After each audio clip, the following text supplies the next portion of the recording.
안녕하세요. 저는 30살 싱글녀입니다. 저는 어릴 적 저보다 10살 많은 언니와 부모님과 함께 지방 소도시에서 살았어요. 저희 부모님이 저를 늦둥이로 낳으셔서 나이차가 많이 나는 언니가 저를 엄마처럼 돌봐줬어요. 어릴 때 분유 먹이기, 기저귀 갈기, 놀아주기는 언니의 담당이었다고 합니다. 저는 어려서부터 언니의 손길을 받고 자라서 그런지 언니에게 애착이 강했어요. 언니를 잘 따르는 동생이었죠. 그러다 제 나이 9살에 저희 부모님이 갑작스러운 교통사고로 세상을 떠나셨고, 언니는 고등학교를 졸업하자마자 20살에 저를 데리고 서울로 상경했어요. 언니는 일을 해도 서울에 가서 해야 돈도 더 많이 벌 수 있다며 저보고도 서울에 가서 공부하라고 했죠. 그렇게 부모님의 재산을 정리해서 서울에 자리를 잡았고 작은 새방에서 서울살이를 시작하게 되었습니다. 그때 제 나이가 10살이었네요. 언니는 서울로 이사 후 어느 작은 회사의 경리로 일을 하기 시작했어요. 저는 언니가 벌어오는 돈으로 먹고 입고 자고 학교도 다녔습니다. 언니가 26살이 되었을 때 지금의 형부를 만나 1년 연애 끝에 결혼을 했습니다. 형부는 제 눈에 완벽한 남자였어요.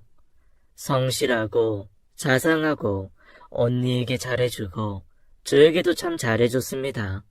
저는 언니의 남자친구가 우리 형부가 된다는 사실만으로도 너무 좋았어요. 언니가 결혼한 후에도 저는 언니와 형부네 집에서 함께 살았죠. 언니와 함께 살던 집을 정리하고 형부와 돈을 모아 조금 더 큰 집으로 이사를 하게 되었어요. 그때 처음으로 제 방이 생겼는데 얼마나 행복하던지 지금도 그 기분이 잊혀지지가 않아요. 제가 중학교 시절 아주 잠깐의 방황하는 시기에도 형부가 있어서 삐뚤어지지 않고 바른 길로 나아갈 수 있었던 것 같아요. 시간이 흐를수록 우리 세 사람은 가족이라는 울타리에 서로 돈독한 사이가 되었죠. 특히 형부는 저에게 있어 친오빠이자 아버지 같은 사람이었어요. 언니는 저에게 엄마나 다름없었고요. 저는 정신적으로 두 사람을 무척 믿고 의지했습니다. 그렇게 시간이 흘러 저는 20대가 되었고 언니의 성화의 전문대를 졸업하게 되었어요. 사실 저는 공부에는 흥미가 없었는데 언니는 저에게 너만이라도 꼭 대학을 가라고 성하였죠. 본인은 상황이 안 돼서 대학을 다니지 못한 게 한이었나 봐요. 저는 그냥 고등학교를 졸업하고 언니처럼 격리로 취직하고 싶었는데 언니의 성화에 관광호텔학과에 입학하게 되었고 언니 덕분에 대학을 다니며 즐거운 청춘을 보내게 되었습니다. 대학을 졸업 후에 저도 빨리 돈을 벌어 그동안 절 키워준 언니에게 보답하고 싶었어요. 저는 대학을 졸업하자마자 호텔에 취업을 하게 되었고 처음 일하고 받은 월급은 모두 언니에게 갖다 주었습니다. 언니는 이내 눈물을 흘리며 저에게 그동안 예쁘고 바르게 잘 커줘서 고맙다며 이제 너 스스로 책임질 수 있는 사회인이 된 걸 축하한다고 했죠. 그 말에 저도 울컥해서 언니를 부둥켜 안고 울었어요. 고마움과 기쁨의 눈물이었습니다. 그러다 제 나이 25살이 되었을 때 형부가 한 남자를 소개시켜 주었어요. 사실 저는 소개팅할 마음이 없었는데 형부의 친구가 형부 지갑 속에 있는 제 사진을 보고는 저를 곧 좀 만나게 해달라고 부탁한 거였어요. 저도 형부의 부탁이라 흔쾌히 소개팅을 하게 되었죠. 그 자리에는 주선자인 형부와 저, 그리고 소개팅 남과 함께하게 되었습니다. 내가 우리 처제 엄청 아끼는 거 알지? 내가 큰맘 먹고 소개시켜주는 거니까 진짜 잘해라. 알았어. 아이 말 안 해도 잘할 거니까 넌 걱정하지 말고 그만 가봐. 그런데 그때 갑자기 저희 언니가 소개팅하던 카페로 들어오더니 형부에게 화를 내더군요. 당신 내가 지수 소개팅 해주지 말라고 했지? 형주씨 미안해요. 제 동생 데리고 갈게요. 언니는 제 손을 잡아 끌고 카페 밖으로 나왔습니다. 저는 언니의 손을 뿌리치며 도대체 왜 그러냐고 물었죠. 지수야, 언니 저 사람 무서워. 눈빛이 무섭다고. 언니는 네가 저 사람 말고 더 좋은 다른 사람 만났으면 좋겠어. 평소 사람 겉모습만 보고 판단하면 안 된다고 말했던 언니가 형주 씨를 외모만 보고 나쁘게 평가하니 좀 아이러니하더라고요. 저는 언니에게 무섭게 생겼다는 이유로 만나지 말라는 건 너무한 거 아니냐고 말했죠. 언니는 제 말에 더 화를 내며 만나지 말라면 만나지 마! 라고 단호하게 말했습니다. 언니의 강압적인 말투에 오히려 더 반발심이 생겨 너무 간섭하는 거 아니냐며 언니에게 대들었죠. 그러자 언니는 간섭? 내가 너한테 이 정도도 못하니? 라고 하더군요. 결국 전 언니의 말에 마음이 상해서 됐다며 내 마음대로 하겠다고 하고는 그 자리를 떠났습니다. 그렇게 언니와 헤어진 후 집에 돌아와 보니 그 남자에게서 전화와 문자가 잔뜩 와 있었습니다. 저는 오늘 일을 미안해하며 사과했죠. 그런데 그 남자는 언니가 절 많이 사랑해서 그런 것 같다면서 이해해주고 웃어 넘기더라고요. 그 후로 저는 그와 자주 연락을 하며 지냈고 언니 몰래 밖에서 만나기도 했습니다. 그는 참 귀여운 사람이었어요. 제 앞에서 실수도 하고 부끄러워하면서 저를 많이 좋아하는 게 온전히 느껴졌습니다. 저와 나이 차가 띠동갑만큼 나는 사람이었는데 저런 순수한 모습에 저도 그에게 마음을 열게 되었죠. 그렇게 몰래 연애를 한 지 1년이 넘어갈 즈음 언니에게 그 사람을 데리고 와서 결혼을 하고 싶다고 이야기했고 언니는 절대 안 된다며 언니는 허락 못한다고 했죠. 그때 형부가 제 편에 서서 여보, 형주게 괜찮은 놈이야. 일도 성실하게 하고 성격도 좋고 그리고 무엇보다 형주가 지수 정말 많이 사랑해. 언니는 형부까지 거들자 마지못해 저희 두 사람의 결혼을 허락해 주었네요. 그렇게 저도 형주 씨와 결혼한다는 생각에 들뜨고 행복했습니다. 언니가 형부를 만난 것처럼 저도 형부처럼 좋은 사람 만나서 안정적이고 행복한 가정을 꾸리고 싶었죠. 하지만 언니는 결혼식 날도 표정이 어두웠어요.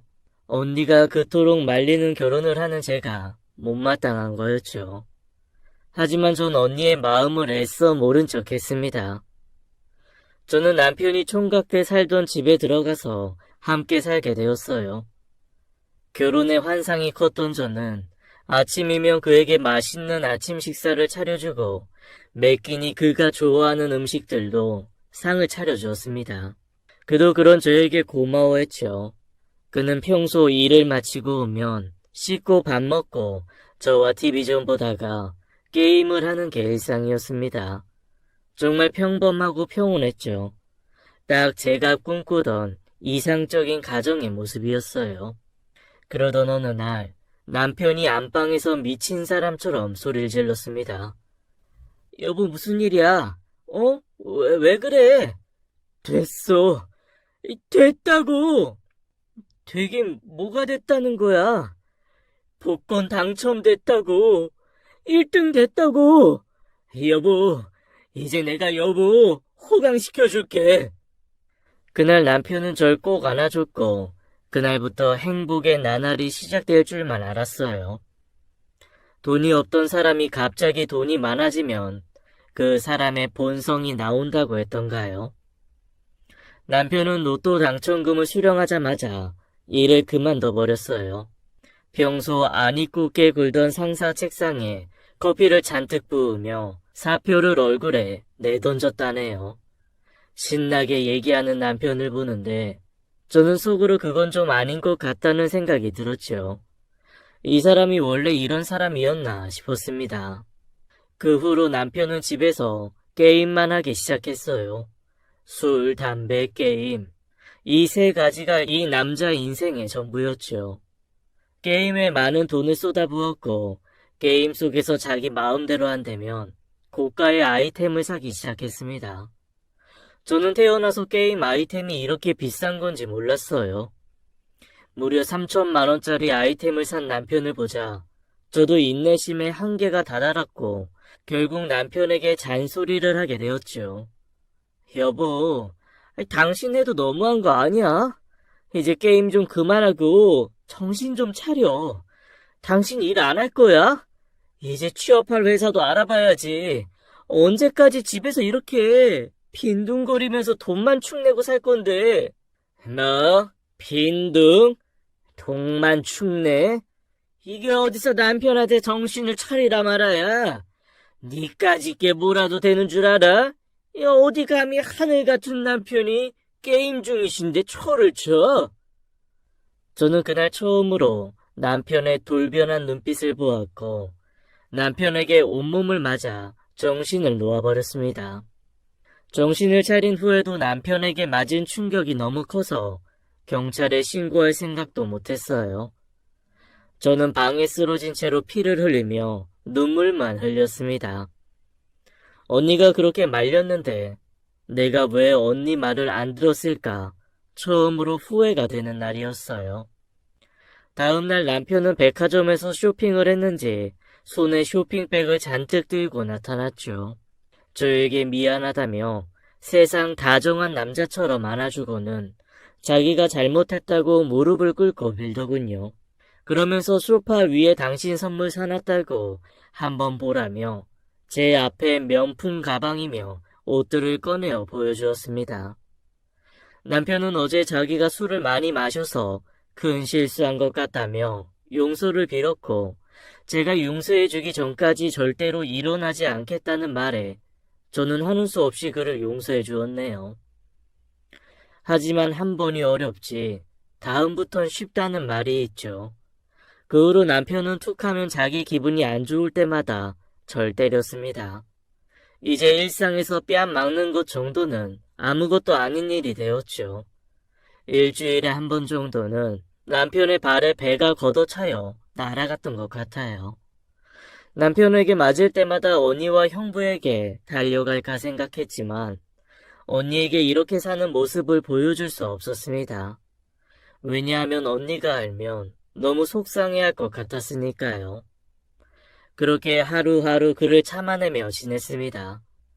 부부 관계도 그가 원할 때마다 해야 했고 저는 이 집에서 아내가 아닌 가정부와 성욕풀이 대상일 뿐이었습니다. 그러다 결혼한 지 1년 만에 임신한 걸 알게 되었고 남편에게도 이 사실을 말했습니다. 남편은 축하한다며 무척 좋아했어요.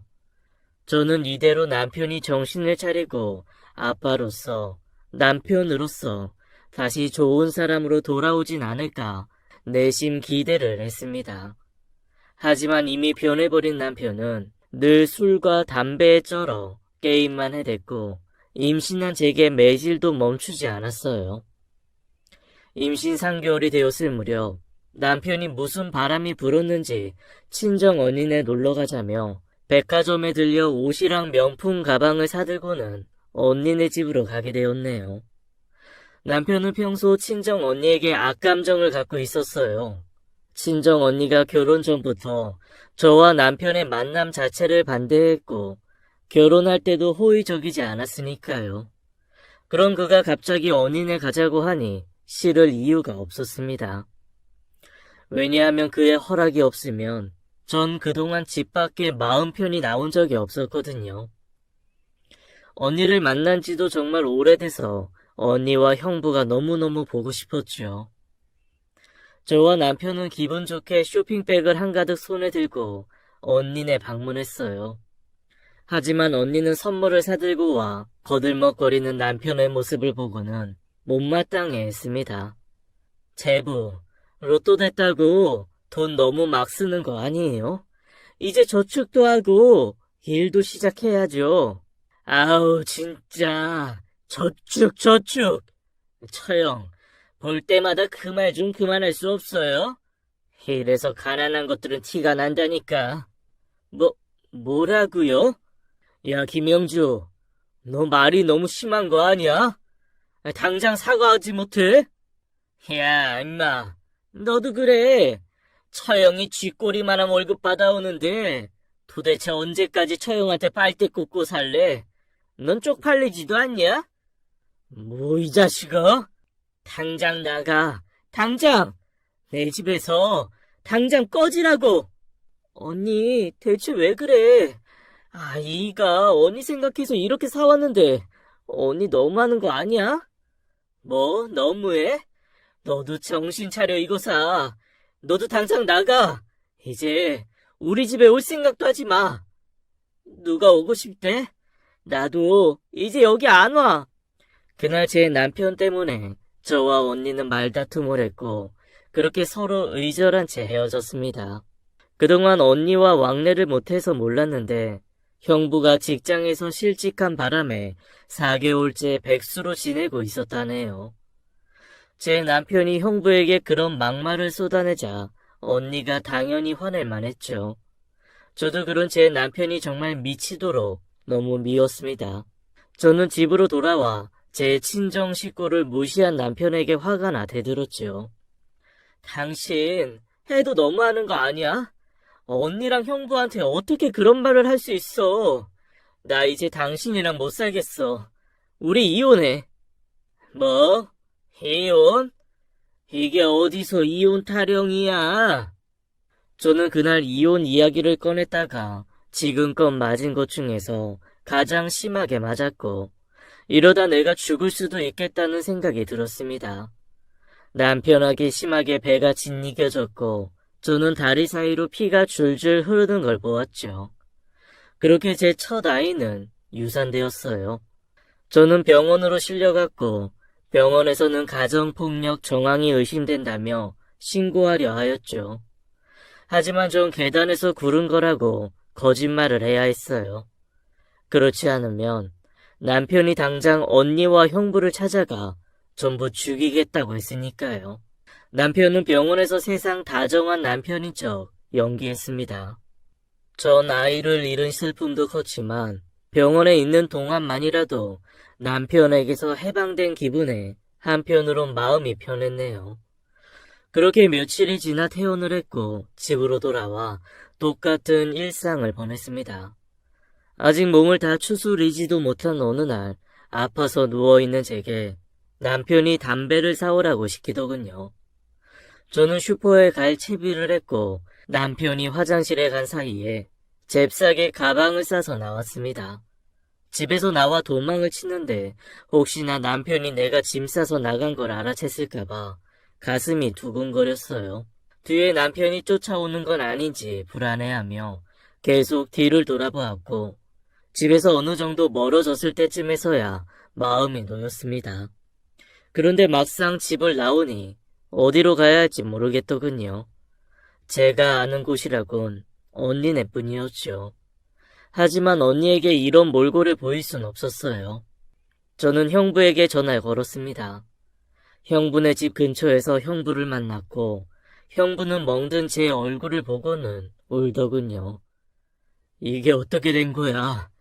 그 자식이 이런 거야? 처제 내가 정말 미안해. 그런 놈인 줄도 모르고 내가.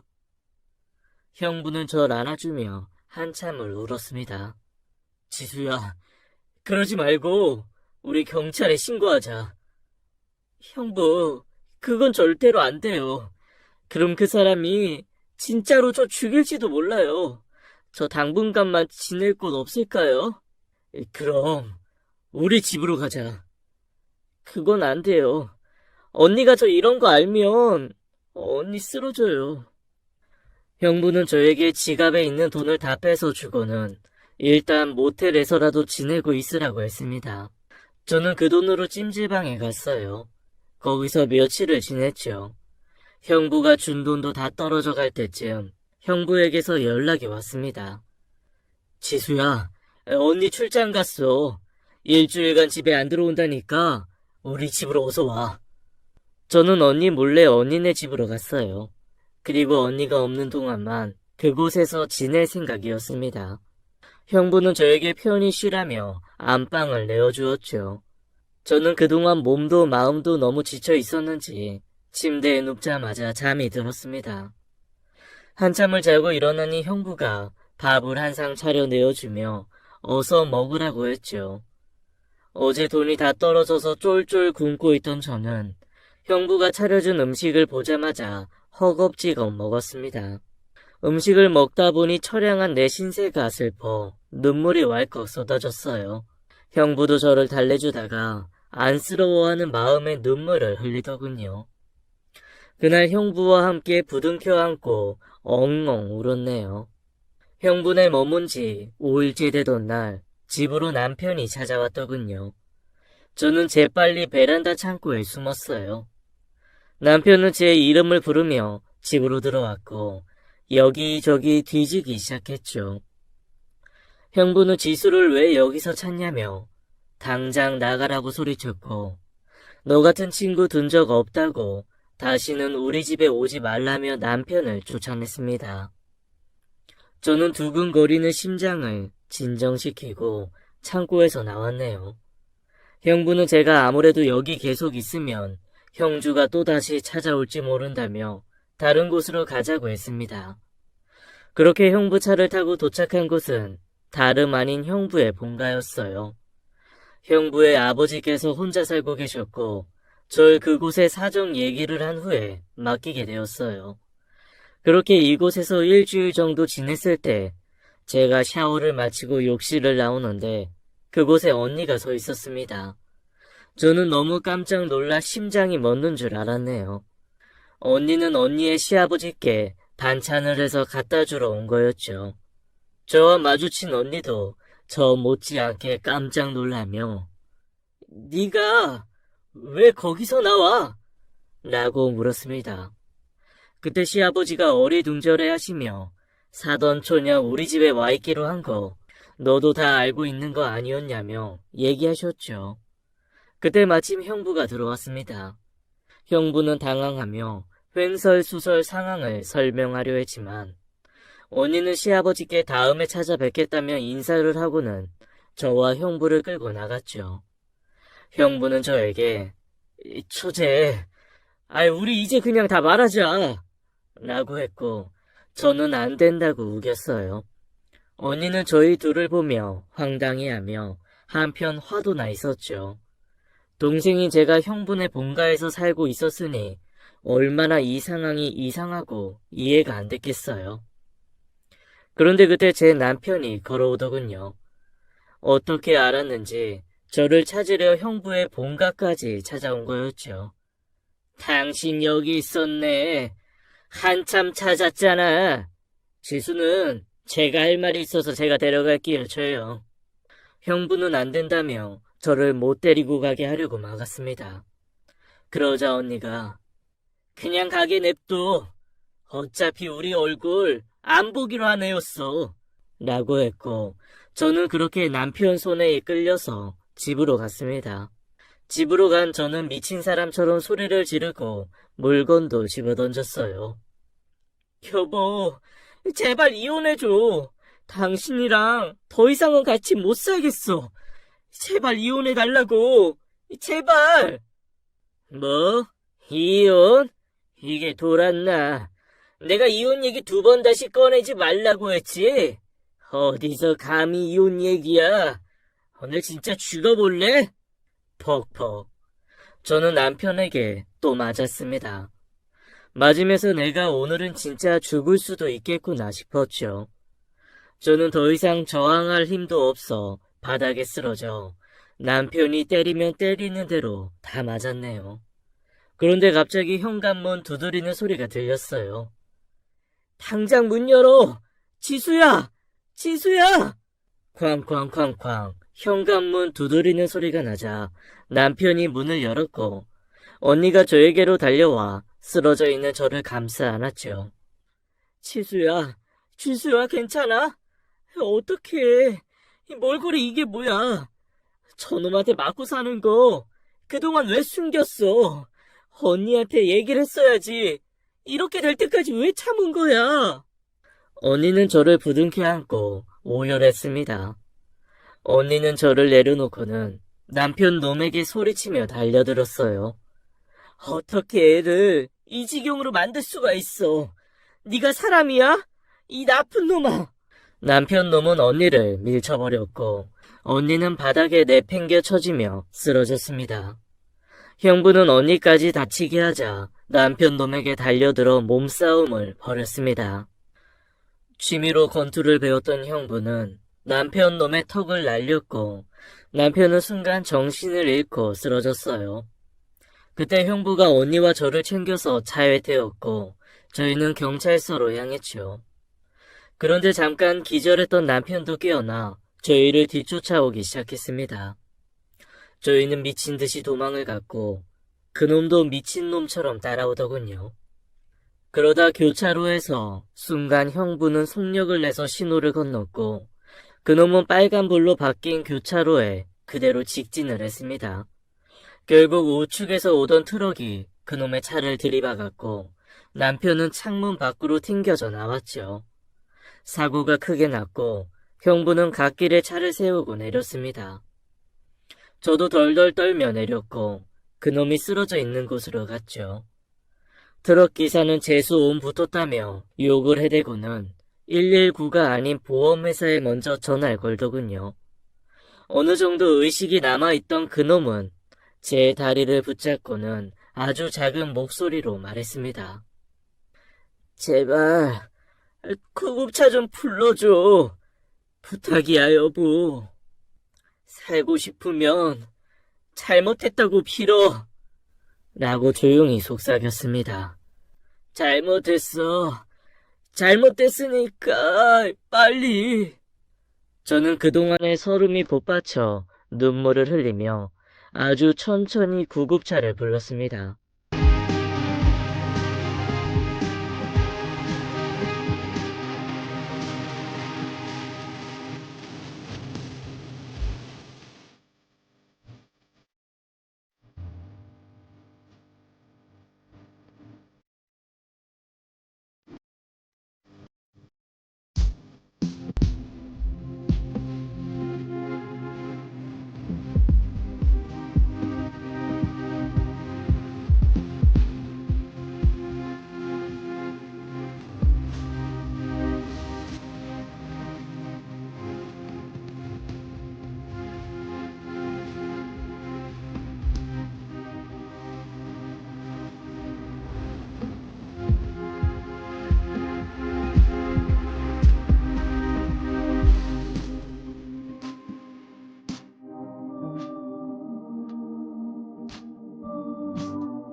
경찰과 구급차가 와서 형부는 경찰에게 사고 경위를 진술했고 저는 그놈과 함께 구급차를 타고 병원으로 갔습니다. 그놈은 목 척추뼈, 아래턱, 코뼈, 갈비뼈가 골절되고 허리 척추도 손상되어 결국 사지가 마비되었죠.